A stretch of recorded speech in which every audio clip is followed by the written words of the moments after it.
और कुछ पवन जी से भी बुलवाएंगे आप लोग को, आइए। मैं चाहती हूँ कि आप सभी लोग आराम से बैठ जाइए और प्लीज बैठ जाइए, क्योंकि अभी प्रोग्राम कभी शुरू हुआ है। आज के इस कार्यक्रम में ढेरों सारे और भी खुशी के मौके पर डिस्कस करने हैं।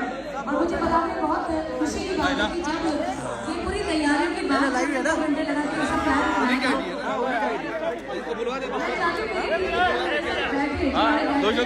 बुलवा दीजिए।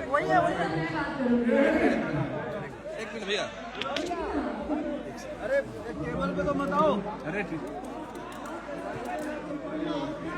ये आपकी आईडी से लाइव है, आप थोड़ा बोल दीजिए। सबके प्रणाम, सबके प्रणाम। फिर बात करते हैं भाई। Thank you, love you all.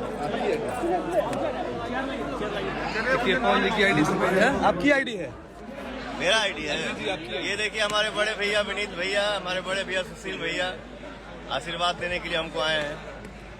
Thank you so much भैया। लाइव है मेरा, लाइव चल रहा है। नमस्ते, फिर बात करते हैं भाई। जी आप लोग जन्मदिन की दिखनी है जी। फिर हमने के जुड़ब जब भैया पवन जी की आईडी से, जिससे अभी आप लोग पवन जी से बात करनी है, फिर हमने के जुड़ब जब थोड़ी देर में रखा तरीके। नमस्ते। कृपया करके आप सभी लोग